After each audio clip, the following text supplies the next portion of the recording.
dia, você vai ver no Câmara com Notícia. A Comissão de Deputados e Senadores aprova a medida provisória que flexibiliza os horários da Voz do Brasil. A medida provisória agora vai ser analisada aqui na Câmara. Prisão do ex-deputado Eduardo Cunha repercute em sessão do plenário. Delegada da Polícia Federal defende o fortalecimento da Polícia Judiciária para aumentar o combate à corrupção. Do corredor das comissões ao vivo, Carolina Nogueira. Comissão especial que analisa as 10 medidas contra a corrupção faz nova audiência pública e a expectativa é votar o relatório final até meados de novembro. Também no corredor das comissões, Mariana Pichitsky. Seminário discute inserção de adolescentes no mercado de trabalho. Hoje é quinta-feira, 20 de outubro, agora em Brasília, 8 horas e 57 minutos pelo horário brasileiro de verão. Esses são os destaques do Câmara com Notícia, que já está no ar. E a gente abre essa edição indo direto para o corredor das comissões, onde está a repórter Carolina Nogueira. Oi, Carol, quais são as informações das reuniões desta manhã? Bom dia, Vera. Pois é, a comissão especial que analisa as 10 medidas de combate à corrupção continua essa verdadeira maratona de audiências públicas. Mais de 100 pessoas já foram ouvidas aqui. A gente começa falando da audiência pública que aconteceu ontem, que ouviu a delegada da Polícia Federal, Érica Marena. Ela defendeu o fortalecimento da Polícia Judiciária para que o combate à corrupção seja mais efetivo no país. A gente vai conferir agora uma reportagem sobre esse assunto, que fala também que o relatório final dessa comissão deve ser votado aqui na comissão até meados do mês que vem.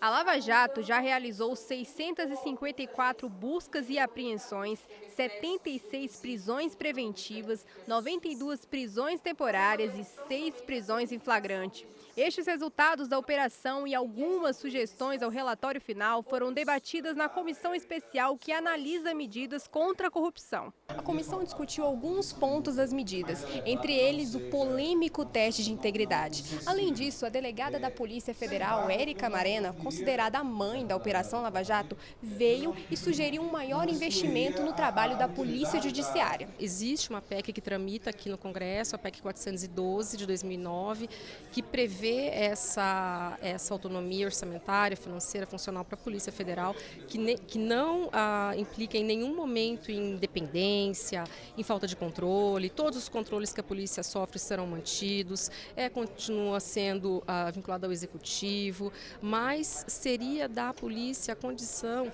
de gerir seus próprios recursos, alocar esses recursos efetivamente no combate à corrupção de uma forma mais adequada. Hoje nós não temos delegacias exclusivas de combate à corrupção, por exemplo. O procurador da República, Bruno Calabric, defendeu durante a audiência pública a aplicação do teste de integridade, que são simulações em que a honestidade do agente público é testada. O teste é aplicado já em diversos países, recomendado por vários organismos internacionais, como ONU, Banco Mundial, Transparência Internacional. Em outros países é aplicado com bastante sucesso e não existe nesses países a alegação de que viole direitos fundamentais de investigados. Pelo contrário, países como Estados Unidos, Nova Zelândia, Inglaterra, Austrália já o aplicam com muito sucesso no combate à criminalidade. O relator das medidas contra a corrupção destacou a importância da proposta feita pela delegada Érica Marena de fortalecer a Polícia Judiciária. A criação de um Conselho Nacional da Polícia Judiciária. Isso é uma ideia nova, ninguém havia formulado isso aqui ainda.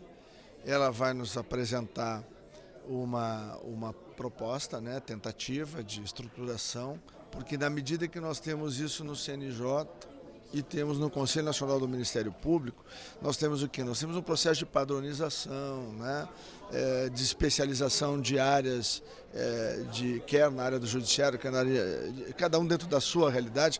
Isso talvez pudesse ser muito útil na atualização e na modernização da polícia no Brasil como um todo. E a gente já está aqui na frente do plenário 14, onde daqui a pouquinho começa mais essa audiência pública da comissão especial. Mais especialistas, mais pessoas que trabalham com combate à corrupção no Brasil serão ouvidas no dia de hoje. A gente vai entrando aqui no plenário. O movimento ainda não está intenso por aqui, ainda começando as primeiras pessoas a chegarem para essa audiência, mas quem já está aqui, que vai conversar com a gente, é um dos participantes da audiência que será ouvido hoje pelos deputados aqui na comissão especial, o professor de Ciência Política da USP, José Álvaro Moisés. Professor, o senhor tem acompanhado os debates aqui dessa comissão. Qual que é a opinião do senhor sobre essas 10 medidas contra a corrupção? Isso realmente pode mudar o jeito que o Brasil lida com essa questão?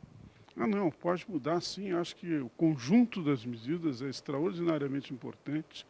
É a primeira vez que nós vamos ter, digamos assim, um conjunto de medidas legais, procedimentos, regras, normas que têm um efetivo objetivo de combater a corrupção. Tem um objetivo de antecipar problemas, ao mesmo tempo agilizar os processos, tornar mais transparente e, ao mesmo tempo, fortalecer as instituições do que eu chamaria sistema de integridade que está se consolidando no Brasil, ou seja, a Polícia Federal, o Ministério Público e a Justiça Federal. Então, desse ponto de vista, esse conjunto de medidas tem um mérito extraordinário de, pela primeira vez, propor, digamos assim, uma visão paradigmática, compreensiva, abrangente sobre o fenômeno da corrupção. O fenômeno da corrupção tem um efeito letal em países como o Brasil, né? Ele não apenas tem o efeito de retirar recursos de políticas públicas, como, por exemplo, hospitais, educação, segurança pública, né? Retira recursos, desvia recursos, mas, além disso, ele tem um efeito que ele deslegitima a ideia de que a democracia é para resolver os problemas. As pessoas não acreditam mais. Se todo mundo pode fazer qualquer coisa e a política é justificada através da corrupção, isso introduz um problema no funcionamento da democracia e, na minha visão, diminui a qualidade do regime democrático. Agora, professor, são medidas que são baseadas bem nessa questão dos agentes públicos, de quem lida com a coisa pública. A mudança de uma cultura de corrupção passa também pela sociedade? Ou o senhor acha que realmente mudando aí essa cultura dos agentes públicos, a própria sociedade também pode acabar mudando essa cultura, que a gente sabe que não é exclusiva só dos poderosos no Brasil, né? Essa é uma questão muito importante. Na verdade, a cultura da corrupção, a leniência e a aceitação, num certo sentido, ela está tanto na área do Estado, empresários e políticos que praticam a corrupção, como ela está também na sociedade. Isso é o que as nossas pesquisas na Universidade de São Paulo têm revelado. Então, tem uma medida extraordinariamente importante proposta no conjunto das medidas, que é a utilização de 10% a 20% dos recursos de publicidade dos governos federal, estadual, municipal, com o objetivo de esclarecer, informar e tornar mais visível, mais transparente para as pessoas, no seu dia a dia, o efeito que a corrupção tem em relação às políticas públicas. E veja que a questão da cultura que envolve a corrupção não é uma coisa que muda rápido. Ela depende fundamentalmente de duas coisas: mudança das instituições e também uma campanha dessa natureza de esclarecimento, pelo qual valores da democracia, valores republicanos, a ideia de que na sociedade o governo deve estar voltado para o interesse da maioria e não de grupos, facções, partidos, pequenos grupos, não é? Essa ideia, esse valor é extraordinariamente importante. Isso precisa estar nos programas de educação das escolas. É algo que tem que ver com o programa educacional, mas a proposta que tem entre as 10 medidas de reservar esse recurso é muito importante. Será a primeira vez no Brasil que o Estado brasileiro vai fazer alguma coisa no sentido de esclarecer o efeito negativo da corrupção e por que as pessoas, de alguma maneira, não apenas devem, mas elas podem, se elas quiserem, evitar os malfeitos, por assim dizer. Professor, sua opinião sobre os temas mais polêmicos, por exemplo, teste de integridade, a validação de provas ilícitas? Então, eu na minha apresentação vou levantar uma dúvida sobre algumas dessas propostas. A primeira dúvida que eu vou levantar é sobre o pagamento para quem colaborar com as denúncias, e acho que isso não faz sentido, introduz alguns problemas de natureza moral, pode levar à distorção. No caso do teste de integridade, embora o argumento seja que tem sido usado em muitos países, seria preciso conhecer essas experiências, porque o teste de integridade supõe uma simulação de uma situação que deverá ser administrada pelas corregedorias, pelos organismos de fiscalização, o que significa que alguém vai ter mais poder do que os outros. Eu acho que isso introduz uma dúvida, não é? E, finalmente, a proposta segundo a qual provas ilícitas poderiam ter diminuído a sua ilicitude se forem feitas com boa fé, significa que nós vamos introduzir um problema extremamente subjetivo nos processos, que é o critério para definir o que é boa fé. A boa fé está aqui, está no meio ou está ali? Ninguém vai saber isso. Então, desse ponto de vista, talvez não seja o melhor mecanismo. Acho que tem uma outra coisa proposta que contrarresta, que, num certo sentido, equilibra isso, que são os programas de treinamento dos funcionários públicos, das pessoas envolvidas com políticas públicas, com serviços públicos, sobre o papel que elas têm no que diz respeito, não é, as possibilidades de corrupção, de propina, e, ao mesmo tempo, a responsabilidade que elas têm, os crimes que, eventualmente, elas podem cometer, mas, ao mesmo tempo, o papel importante que elas têm como atores da democracia e de realizadores de políticas públicas. Esse conhecimento, ampliação e esse treinamento, eu acho que é mais importante do que o teste de integridade. Professor José Álvaro Moisés, muito obrigada pela sua participação conosco. Boa audiência para o senhor daqui a pouquinho. A gente vai agora a um outro ponto do corredor das comissões, porque a repórter Mariana Pichit tem mais notícias sobre o que acontece hoje aqui na Câmara. Isso, Carol, vamos falar de uma audiência pública que começa daqui a pouco na Comissão de Seguridade Social e Família. A comissão está discutindo um projeto que tenta baratear fórmulas infantis que são usadas por crianças com intolerância à lactose e principalmente por crianças que têm alergia à proteína do leite de vaca. Nós estamos aqui com a deputada Flávia Moraes, que é autora desse projeto, pediu essa audiência pública de hoje. Deputada, explica para a gente como é que é possível tornar essas fórmulas que são fundamentais para essas crianças mais baratas. Bom dia. Bom dia, hoje nós já temos a lei 10.732, nós estamos querendo justamente incluir essas fórmulas nessa lei que já trata do tabelamento de alguns medicamentos importantes, não são medicamentos, mas com certeza é uma alimentação destinada àquelas crianças que necessitam de uma alimentação, de uma dieta específica e que hoje aí tem, quando necessita dessa dieta, um alto custo na compra, principalmente desses leites que são chamados leites especiais, que têm atendido aquelas crianças que têm intolerância à lactose, mas no índice maior aquelas crianças que têm alergia à proteína do leite de vaca e algumas, mais grave ainda, com alergia cruzada também com os leites vegetais. Essas crianças necessitam dessa alimentação, principalmente nos primeiros meses de vida. Esse projeto ele vem incluir justamente as crianças de 0 a 3 anos de idade, que seria como lactentes, e depois na primeira infância, que estariam incluídas aí no projeto, como aí crianças que necessitam desse alimento, e esse alimento incluído nessa lei teria aí uma regulação dos seus preços. Hoje, além, nós temos aí lugares que uma lata desse tipo de alimento, ela pode custar R$200, tem crianças que podem consumir até 10 latas por mês desse tipo de alimento. Então, muitas famílias brasileiras não conseguem custear esse alimento, muitas vezes dependem, às vezes, do Poder Executivo e acabam tendo que judicializar pelas dificuldades que o próprio Poder Executivo tem também de oferecer esse alimento para essas crianças. Então, é um projeto que nós consideramos de extrema relevância. Se nós conseguirmos aprovar, com certeza vai ser uma importante conquista e uma garantia dos direitos dessas crianças que nós já temos, que é a alimentação. Existe, deputada, alguma negociação em curso com os fabricantes dessas fórmulas infantis?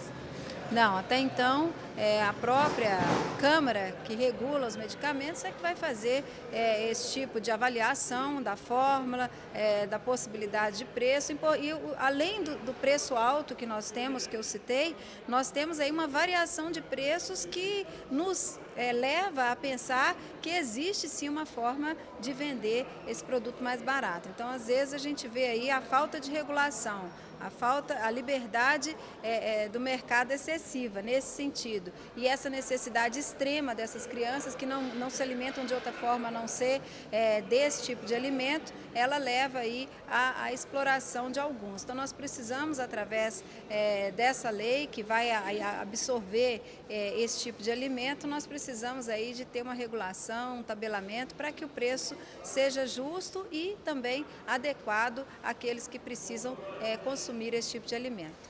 Deputado, hoje já tem essa audiência pública na Comissão de Seguridade para discutir o seu projeto. Já tem negociação para votar o projeto na comissão? Esse projeto agora que foi designado a relatora, Leandre, e nós já temos conversado sobre ele. A intenção é justamente de abrir para todos os membros da comissão, para que eles tomem conhecimento da importância, para que a gente possa, assim, agilizar a votação. Nós sabemos que hoje, se nós formos parar e olhar hoje no nosso país, nós temos aí milhares de crianças que estão aí dependendo desse tipo de alimento e que, infelizmente, não têm aí condições de adquirir com o recurso que a família tem. Então, dependem aí de ajuda externa e na verdade, nós precisamos melhorar essa situação dessas crianças. Ok, deputada Flávia Moraes, obrigada pela entrevista, boa audiência pública. Bom, nós vamos falar sobre um outro assunto, um seminário da Comissão de Legislação Participativa, que vai discutir hoje a inserção dos adolescentes no mercado de trabalho, a lei da aprendizagem. Estamos aqui com o deputado Chico Lopes, que pediu esse seminário. Deputado, o que vai ser discutido hoje? Primeiro, nós estamos com grande preocupação com a juventude brasileira, exatamente pela ausência de políticas públicas. E muitas inovações, não tem inovação nenhuma, apenas nós estamos copiando algumas coisas do passado. Getúlio Vargas, quando foi presidente da República, ele criou os 4S. O comércio mandava de cada 10 funcionários, um para se preparar no SENAC, estudando 2h30 e o resto dos horários na própria empresa. Então você era um menor aprendiz com salário, carteira assinada, e nesse sentido você entrava no mercado de trabalho já com a segurança de ter uma aposentadoria no fim da sua carreira de trabalho. Portanto, isso foi positivo. Já o SESC dava lazer, dava educação física, enfim, atividades também para os funcionários, e aí podia ser de maior ou menor. Essa criação aqui não tem nenhuma novidade. Isso já poderia estar funcionando com a lei de Getúlio Vargas, desde que fosse ampliado, desde que o patrão não tivesse tanta força no Estado. E isso eu querer dar uma oportunidade às crianças, que uma pessoa com 13 anos só for para trabalhar, só for para ser aprendiz, fica difícil. Tem que aliar a idade da pessoa com o conhecimento, mas também com a diversão, com o lazer. Portanto, esse seminário é para a gente receber sugestões dos educadores, dos pais, das pessoas que queiram através da internet, porque o governo, o país é pobre em políticas públicas, não é só para a criança, não, é para todo. Mas as crianças vão nos substituir, queira que não, porque nasceu, morreu. E a gente não é obrigado a morrer só jovem, vai depender do homem lá de cima. Portanto, a minha preocupação e outra com a juventude, porque os professores não querem mais estar em sala de aula, porque os vendedores de cocaína ou de maconha ou qualquer tóxico está na porta da escola e o governo não tem como evitar isso, porque ele está preocupado com outras pautas e não do social. Deputado, uma das mesas do seminário vai tratar da questão do Pronatec, formação técnica, profissional dos adolescentes. Qual a sua visão sobre isso? O Pronatec já está em curso. Agora, nós queremos saber se volta também para as pessoas, porque o Pronatec é profissionalizante. No Nordeste, no resto do país, eu conheço o Nordeste e o Ceará. Tem tido um positivo, até porque nós estamos em fase de expansão no Nordeste de desenvolvimento e vamos precisar de técnico não só da burocracia, mas técnico também das mãos, da transformação. Portanto, é o início dessa casa trazendo isso, porque isso não é louro ou vitória de um só deputado, porque aqui é uma casa colegiado, e chama a sociedade. Como a comissão participativa, ela fala para fora e não para dentro, ela não é uma comissão técnica, ela é eminentemente política, achamos que queremos dar nossa contribuição, porque ou nós disputamos jovem com os traficantes, ou nós vamos perder essa parada. Ok, deputado Chico Lopes, obrigada pela entrevista, bom seminário. Vamos voltar ao estúdio com a Vera. Obrigada, Mariana. Obrigada aos deputados. E agora, o ex-presidente da Câmara, deputado Eduardo Cunha, foi preso nesta quarta-feira em Brasília por determinação do juiz Sérgio Moro. Na decisão, o juiz afirma que o poder de Cunha para obstruir a Lava Jato não se esvaziou. A prisão é preventiva, ou seja, por tempo indeterminado. Eduardo Cunha é acusado de receber propina num contrato de exploração de petróleo no Benin, na África, e de usar contas na Suíça para lavar o dinheiro. Aqui na Câmara, Eduardo Cunha teve o mandato cassado em setembro por mentir na CPI da Petrobras sobre possuir conta bancária no exterior. Por meio de nota nas redes sociais, Eduardo Cunha disse que os advogados dele vão tomar as medidas cabíveis para enfrentar, abre aspas, essa absurda decisão, fecha aspas. Cunha afirmou que no pedido de prisão preventiva, o juiz Sérgio Moro utilizou argumentos que constavam de uma ação já extinta pelo Supremo Tribunal Federal. O ex-deputado disse ainda que a Justiça de Curitiba não é competente para deliberar sobre inquéritos que não estão sob sua jurisdição. E a prisão do ex-presidente da Câmara repercutiu entre parlamentares de diversas legendas. Dizer que a rede se orgulha de ter, junto com o PSOL, feito a representação pela cassação do ex-deputado Eduardo Cunha. Cassação essa que, se não tivesse sido decidida pela Câmara, talvez não tivesse permitido a prisão que hoje ocorreu. Modesta à parte, eu fui o primeiro parlamentar que fiz oposição a Eduardo Cunha quando ele tinha 400 aliados nessa casa. Modesta à parte, eu fui o primeiro parlamentar que disse nessa casa que Eduardo Cunha ia preso. O Conselho fez o trabalho que trouxe a esse plenário o relatório pela cassação. E naquele momento eu dizia que a cassação do senhor Eduardo Cunha não era a maior punição que ele sofreria. Sua maior punição seria a prisão, que não cabia a nós, e sim ao Poder Judiciário. E isso aconteceu através do juiz Sérgio Moro. Hoje, todos nós sabemos que foi preso o ex-deputado, ex-presidente dessa casa, Eduardo Cunha. Líder Embaçaí, eu acho que não é momento para ninguém comemorar. Ninguém comemora a prisão. Ninguém fica feliz com a prisão de um ex-parlamentar. Na verdade, a gente gostaria que todos que um dia ocupassem uma cadeira nessa casa tivessem uma vinda limpa e nunca passassem por investigações. Qualquer ser humano que passa um constrangimento desse, ainda mais ele, que foi o deputado, presidente dessa casa, é lamentável. Eu sinto pena pelo que aconteceu. E sinto pena também pelo político, pela classe política que tem agora mais um deputado preso.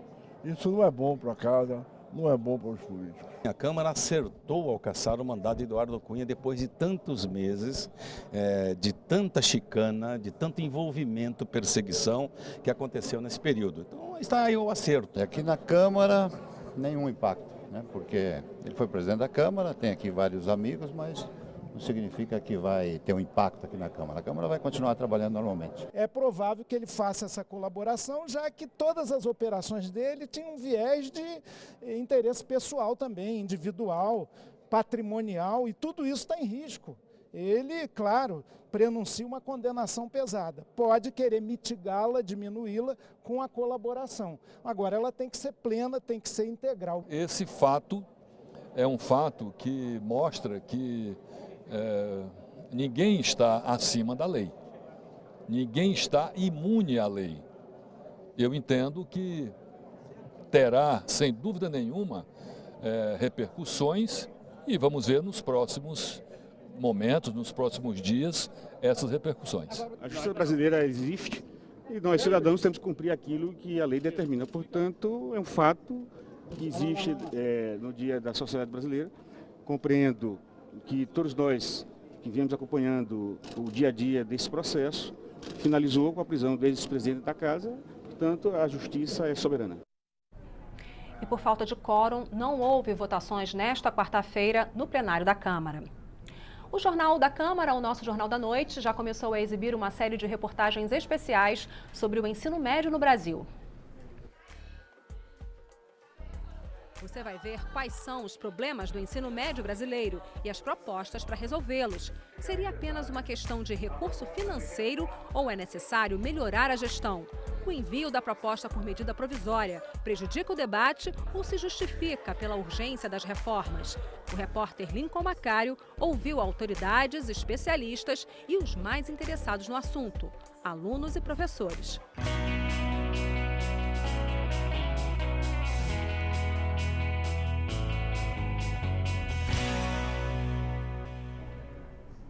E esta noite a reportagem vai abordar como colocar em prática a reforma do ensino médio que está na medida provisória que o Executivo enviou para o Congresso Nacional. Não perca, a partir das 8 da noite, aqui na TV Câmara.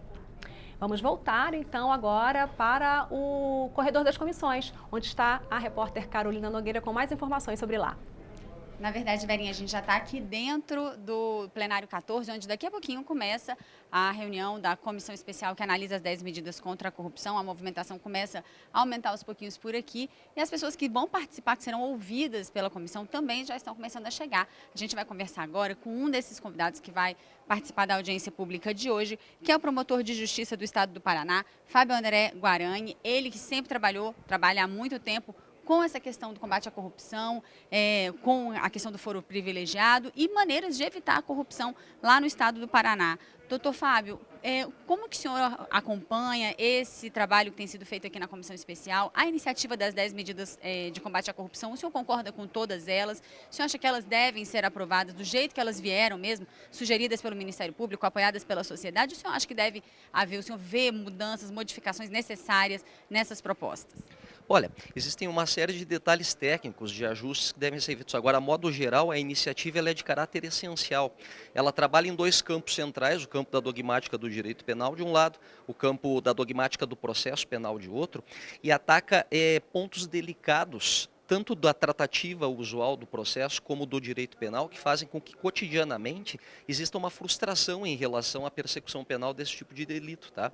Então, no campo processual eu destaco 2 pontos. Eu destaco o trabalho relacionado à contenção do uso do habeas corpus de uma maneira que me parece que transcende a própria natureza original dele, né, de medida que diz respeito particularmente a um patrulhamento do avanço inadequado do Estado sobre a liberdade de ir e vir, porque hoje o habeas corpus é um instituto usado de uma maneira tão alargada que ele se desprende em grande medida dessa pretensão central dele, né, de fazer um controle da atuação excessiva do Estado em relação à liberdade de ir e vir, salvo que a gente entenda que essa liberdade fica sujeita à ameaça imediata pela simples instauração de uma investigação, pelo simples início de um trabalho de recolha de provas, e que naturalmente não se trata disso, até porque esse tipo de trabalho ele deve ser combatido pela defesa, e a defesa possui instrumentos para combatê-los próprios, que não é propriamente, então, o habeas corpus. O habeas corpus acaba sendo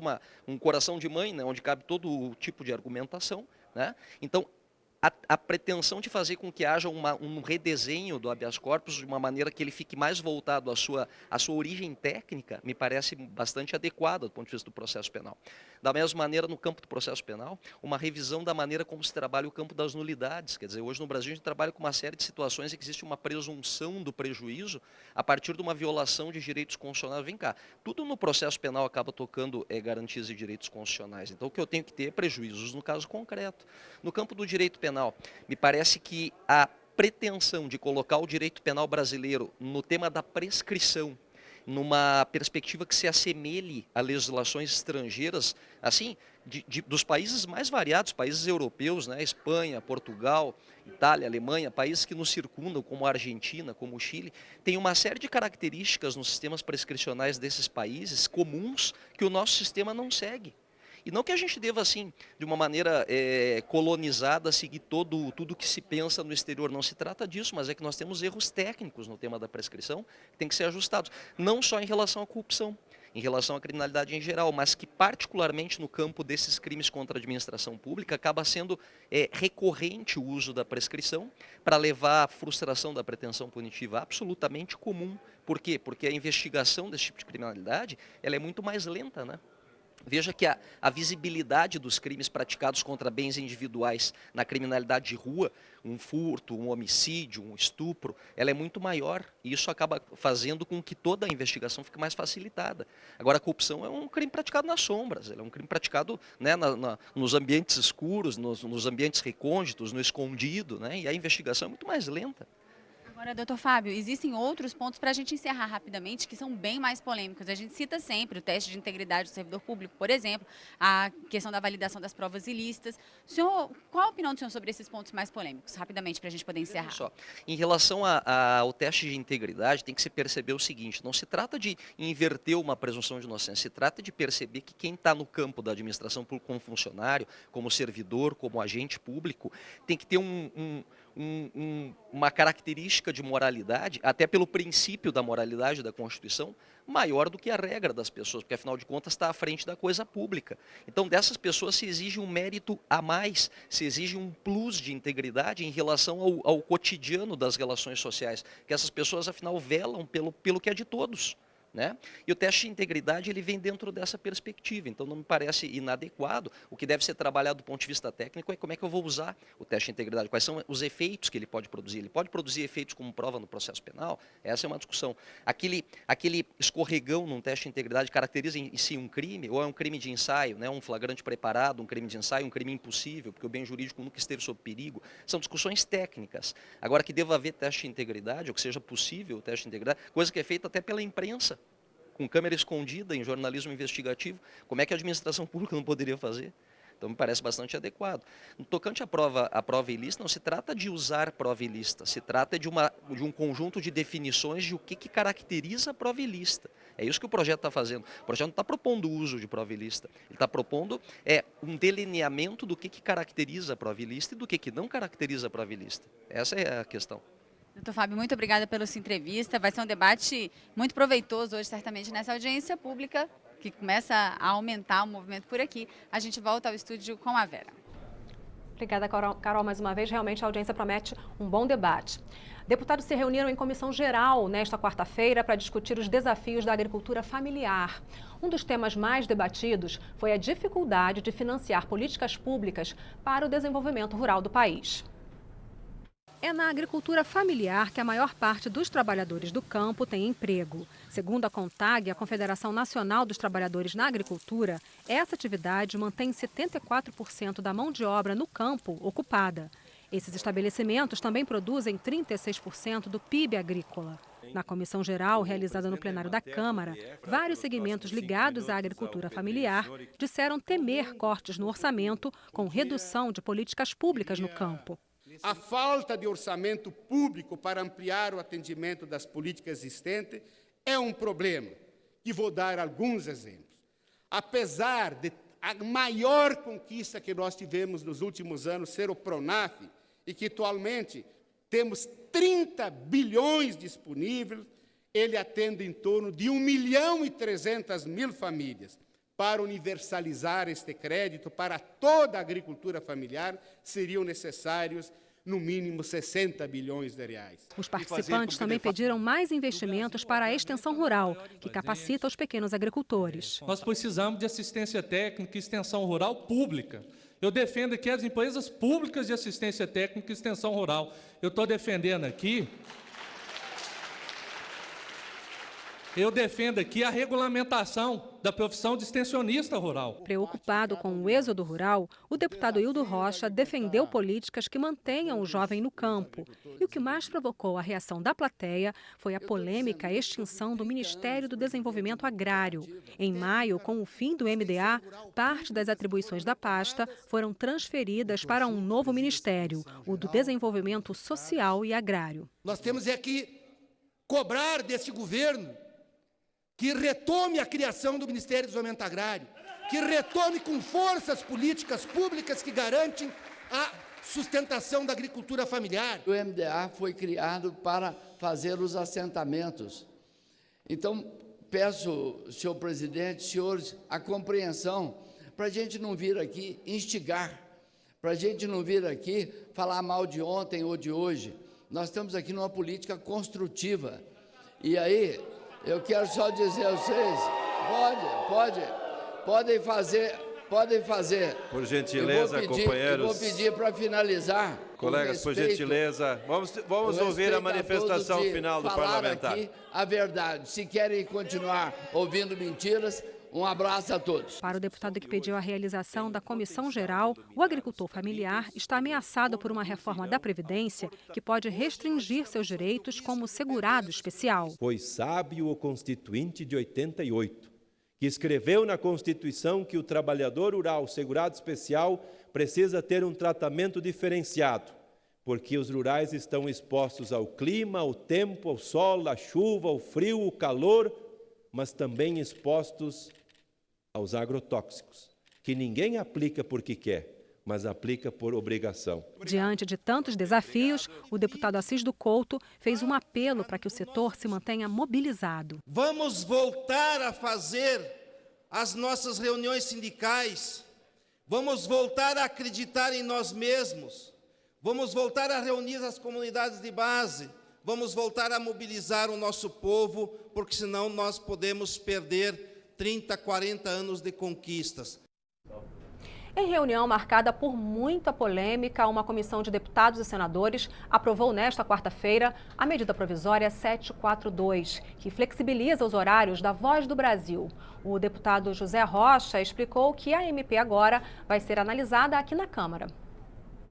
Essa flexibilização, ela pode ser das 19, das 20 e das 21, nunca após às 22 horas. Portanto, não vai de maneira nenhuma colocar retransmissão da Voz do Brasil após às 22 horas. Portanto, é uma oportunidade que o ouvinte vai ter para poder escolher a rádio e escolher o horário. E também há uma obrigatoriedade da emissora de anunciar às 19 horas qual o horário que ela vai transmitir, ou às 19, ou às 20, ou às 21, e o ouvinte aí terá a oportunidade de se programar para ouvir a transmissão da Voz do Brasil, que é muito importante para todo o povo brasileiro. E esta edição do Câmara com Notícia está chegando ao fim. Nós podemos voltar a qualquer momento durante a nossa programação com mais informações para você. Hoje é quinta-feira, 20 de outubro. Neste momento em Brasília, 9 horas e 32 minutos. E você acompanha a partir de agora, direto do plenário Ulisses Guimarães, a sessão solene em homenagem ao Dia Nacional da Valorização da Família.